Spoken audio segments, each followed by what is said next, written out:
Bonsoir à tous. Dans le Jura, le centre Athéna a relâché 4 lynx dans le massif jurassien à la fin du mois d'avril et au début du mois de mai. Les animaux avaient été blessés ou trouvés en détresse au cours de l'hiver. Ils ont tous été relâchés en pleine forme près de l'endroit où l'association les avait récupérés. Il s'agit de 3 mâles et d'une femelle.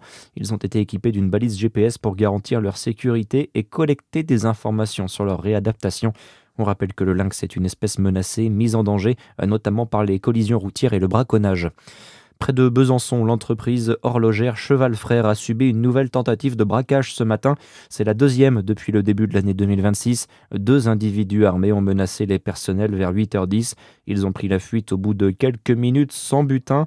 Mise en déroute par le système de sécurité, une enquête judiciaire est ouverte. Le magasin Bouchara de Dijon, sauvé. La boutique fait partie des 25 en France qui vont être repris par le nouvel acquéreur de l'enseigne. Mais le maintien de l'activité ne signifie pas en revanche le maintien de tous les emplois. Sur les 9 emplois de la boutique dijonnaise, 6 seraient conservés. Et puis du monde sur les routes. Ce soir, soyez vigilants. Bison Futé a classé tout le territoire en rouge. C'est même noir en Auvergne-Rhône-Alpes dans le sens des départs. Ce sera plus calme demain, vendredi et samedi. En revanche, dimanche, il faudra éviter l'A6 vers Beaune et l'A39 entre Bourg-en-Bresse et Dijon. Dans le reste de l'actualité, les ministres de la Santé européens réunis cet après-midi pour évoquer l'hantavirus, opération de coordination entre Stéphanie Rist et ses homologues du vieux continent. La ministre française a par ailleurs été auditionnée ce matin par les parlementaires de la Commission des affaires sociales. Elle a assuré qu'à l'heure actuelle, il n'y avait aucune raison de porter un masque, même si la France en a les capacités. Écoutez. Le stock stratégique de l'État est suffisant pour protéger le pays pendant minimum 3 mois en cas de vague épidémique. Encore une fois, je rappelle, ce n'est pas la situation actuelle. Il est d'ailleurs supérieur à la cible actée en sortie de Covid-19.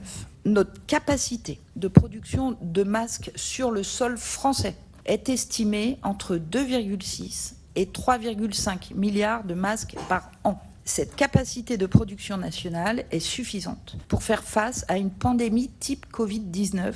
Elle peut d'ailleurs être étendue si nécessaire. Et dans l'actualité également, 7 ans de prison et 300 000 euros d'amende requis contre Nicolas Sarkozy, jugé en appel pour le financement libyen présumé de sa campagne de 2007.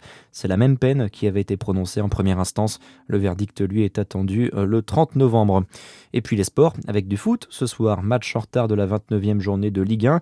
D'abord Strasbourg-Brest à 19h. Et puis le Paris Saint-Germain se déplace sur la pelouse de Lens à 21h. Seule une défaite empêcherait les joueurs de la capitale d'être officiellement sacré champion de France dès ce soir. À suivre, c'est votre météo sur Fréquence Plus. Très bonne soirée à tous.